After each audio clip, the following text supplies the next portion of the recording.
بهداية من فضل ربي يكسو الجمال ربوع قلبي.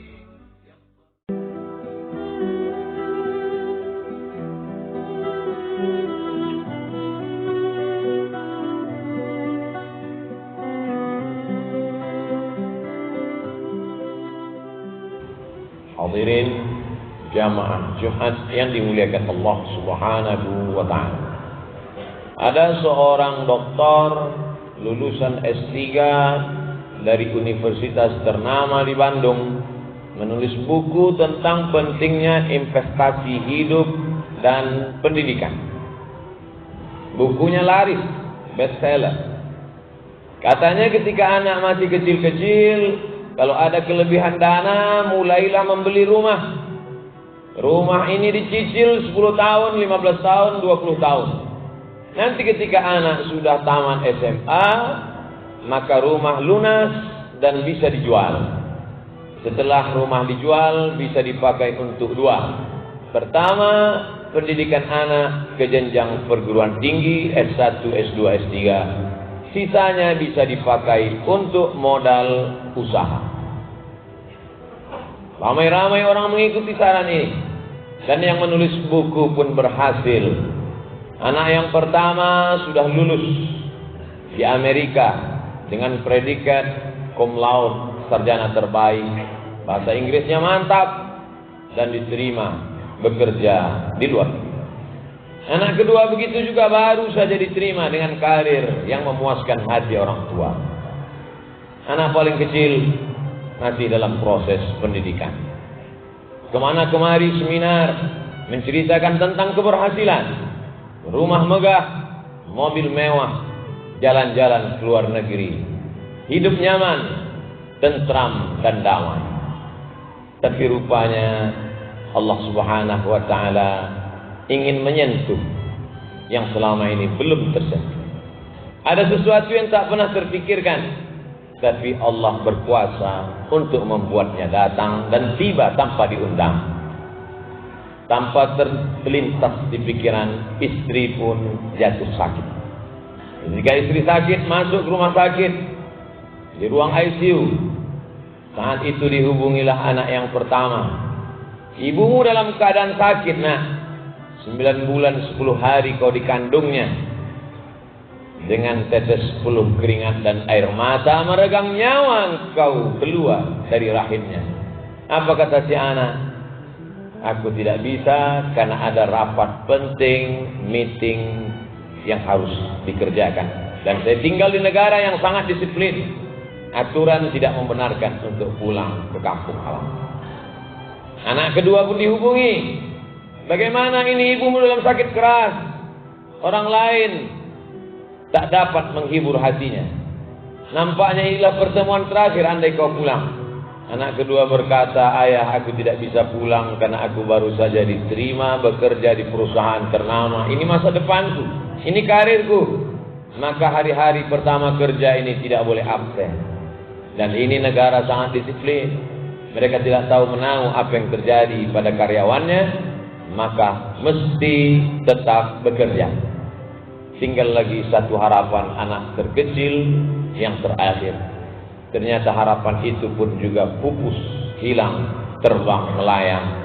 Karena anak terkecil mendapatkan beasiswa dengan ikatan yang begitu ketat, tidak boleh meninggalkan bangku kuliah.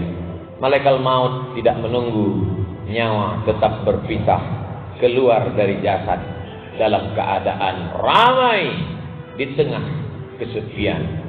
Orang lain banyak datang, tapi anak yang diharapkan membisikkan ke telinga, la ilaha illallah Muhammadur Rasulullah.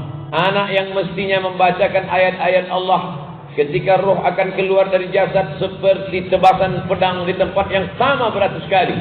Seperti kambing yang dikuliti hidup-hidup. Seperti mata kail pancing yang ditarik dari kulit yang basah. Tak dapat meringankan permohonan terakhir sakratul maut. Apa mau dikata? Nasi sudah menjadi bubur. Akhirnya jenazah itu dibawa juga ke liang kubur. Pusara ditutup. Air mata menetes bukan karena kematian, tapi karena buah hati belayan jiwa tak seperti yang diharapkan. Ternyata kesuksesan belum tentu melahirkan kebahagiaan. Renungan panjang akhirnya sang penulis buku meminta kepada semua tokoh yang menulis bukunya supaya buku itu ditarik kembali, karena dia tidak ingin orang lain merasakan perasaan yang sama yang dia rasakan, bahwa ada sesuatu yang tidak bisa dibeli dengan uang, tidak semuanya bisa dihargai dengan materi. Ada penyesalan panjang, air mata darah tak mengembalikan kehidupan. Kita hanya dapat mengambil pelajaran itu yang dipesankan Abu Darda, sahabat Nabi yang mulia, atafakkur sa'at, berpikir sesaat, khairun min qiyami lailah, lebih baik daripada tahajud sepanjang malam.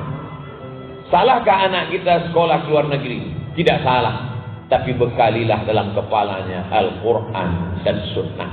Salahkah dia hebat menjadi orang yang berkarir bahasa Inggris luar biasa? Tak salah, tapi tanamkanlah dalam kepalanya bahasa Arab, mengerti akhlak, sopan santun, tata krama, budi bahasa. Halakam ru'un lam ya'rif qadrahu. Orang celaka bukan orang miskin susah melarat. Orang celaka orang yang tak tahu siapa jati dirinya. Kenalkan dia bahwa kita adalah orang Minangkabau yang dalam satu hembusan nafasnya dia berkata tentang agama dan adat istiadat. Adat basandi syarah, syarah basandi kitabullah. Ajarkanlah kepada dia bahwa kau akan mati, hidup hanya sebagai tempat persinggahan. Panas terik bernaung di bawah kayu yang rindang, sementara matahari condong. Tiba masanya kita akan berlalu. Kalau kapal sudah penuh muatan, maka berlayar tak dapat dielakkan. Sampaikanlah kepada kita bahwa dunia ini bukan tujuan. Sampaikan pada mereka bahwa kita hanya singgah sejenak. Setelah itu kita akan berlalu ke tempat yang penuh dengan keabadian. Sehingga dengan demikian dia menjadikan dunia ini hanya sebagai jembatan. Ad-dunya balaghun ilal akhirah. Dunia hanya penyampai kepada tujuan akhir. Bahwa dia akan mencari akhirat penting. Wabtaghi fima ataakallahu daral akhirah. Carilah akhirat. Tahajudlah sepanjang malam. Bacalah Quran. Wala tansa nasibaka minad dunya. Tapi jangan lupa kau hidup di dunia, perlu makan. Antada awarasataka aghniya, kau tinggalkan ahli warismu, anakmu, cucumu, menantumu dalam keadaan mampu, ekonominya mapan. Khairun, lebih baik min antada'ahum, daripada kau tinggalkan mereka alatan, miskin, susah, melarat, yatakaffafuna 'alan nas, mereka meminta mengemis kepada orang lain. Tak ada kepercayaan dirinya, tak ada izzahnya, tak didengar kata-katanya, tak dihormati ucapannya, karena dia orang yang terhinakan. Tapi jangan karena mengejar dunia lalu dia kehilangan tempatnya di akhirat. Islam mengajarkan kita keseimbangan. Dalam doa dari Rukun Yamani menuju Hajar Aswad berulang kali dikatakan Rabbana atina fid dunya hasanah wa fil akhirati hasanah wa qina adzabannar. Bila terdengar ada informasi musabaqah tilawatil Quran, bawalah anak-anak mendengarkan musabaqah tilawatil Quran.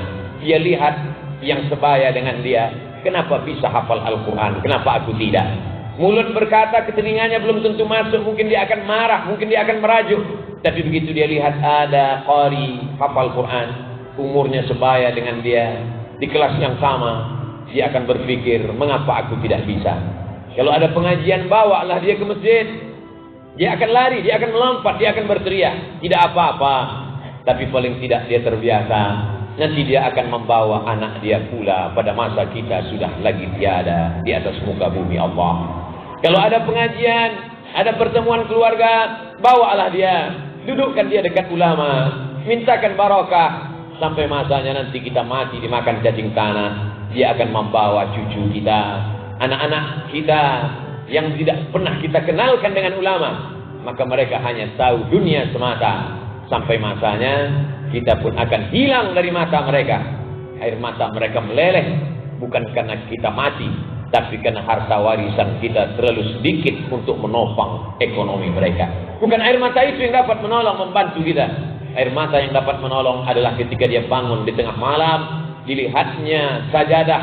Dulu di sajadah ini ayah tegak berdiri. Dulu di sajadah ini ibu selalu berdoa. Mungkin selama hidup dia tidak pernah tahajud. Mungkin selama hidup dia tidak pernah berdoa. Dia marah, dia melawan, dia egois. Tapi setelah kita pergi, sajadah itu menjadi perlipur lara, penghapus duka, pengusap air matanya. Dia akan bangun di tengah malam, dia bersimpuh sujud menyesal panjang. Saat itu dia berdoa, Rabbighfirli wa liwalidayya warhamhuma kama rabbayani shaghira. Lapang kubur kita, terang barzakh kita. Tak ada yang lain kita inginkan kecuali hanya permohonan kepada Allah Subhanahu wa taala. 86 tahun lamanya Ibrahim berkata, Rabbi habli minas shalihin. Doa itu kita warisi sampai hari ini juga berkata, Rabbi habli minas shalihin. Kita tidak minta mereka ganteng, kaya, gagah perkasa, tapi sakau mati dalam keadaan husnul khatimah. Su'ul khatimah sudah menanti mereka. Yang kita inginkan adalah mereka menjadi orang-orang yang saleh dalam pandangan Allah, muslih dalam pandangan manusia. Ma'akal tafa'afnaita, yang selama ini kau bawa dia ke restoran megah, mewah, makanan mahal, menjadi busuk. Kau belikan dia pakaian di mall dengan harga yang luar biasa di luar negeri, lapuh. Tapi yang kau sedekahkan, bawa dia ke panti asuhan, ajak dia makan bersama dengan anak-anak yatim, membuka pintu hatinya. Setelah kita tiada, dibawanya pula anak istrinya ke tempat yang sama. Dulu di sini aku dibawa ayahku, di sini aku dibawa ibuku. Hari ini aku bawa pula kalian, wahai anak-anakku. Betapa kita tidak pernah menceramahi mereka, tidak pernah menggurui mereka. Tapi perbuatan kita masuk ke tangkai jantungnya, masuk ke ubun-ubun kepalanya, bersarang dalam tulang belulangnya. Akan dia ulang sampai kita mati. Saat itulah kita sedang mengajarkan amal jariah. Idza matal insan, mati manusia, inqata'a, putus. Tapi ada yang tak putus. Mungkin kita bukan seorang ulama, mungkin kita bukan seorang berilmu, bukan buya, bukan siapa-siapa. Tapi ternyata hal-hal yang kecil kita ajarkan, itulah yang akan berkesan. Adapun perguruan tinggi yang pernah mencetak mereka bergelar Doctor of Philosophy, pertanyaan kembali hanya pertanyaan untuk anak MDA. Man rabbuka? Siapa Tuhanmu? Man nabiyuka? Siapa nabimu? Ma kitabuka? Apa kitabmu? Pertanyaan yang simpel, sederhana, tapi tak dapat dijawab oleh cendekiawan dan intelektual. Karena memang Allah yuthabbitullahu allazina amanu bil qawli tsabit.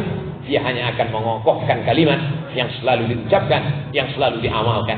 Dulu 20-30 tahun yang lalu, saat dia lahir ke atas dunia, merah kulitnya, 2 jari tapak kakinya sejengkal panjang tubuhnya.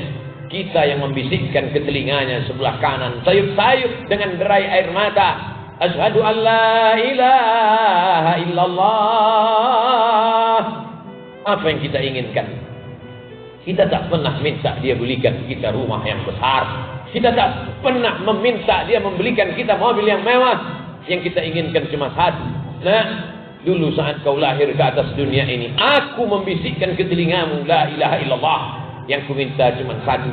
Ketika aku akan pergi meninggalkan kalian, ketika saat itu masa genting tiba dan datang, aku hanya minta satu. Engkau jugalah yang membisikkan ke telingaku lafaz talqin la ilaha illallah Muhammadur Rasulullah. Barakallahu li wa lakum fil Qur'an wa nafa'ani wa iyyakum bima fihi min al-ayati wa dhikril hakim. Wa taqabbala minni wa minkum tilawatan innahu huwal ghafurur rahim.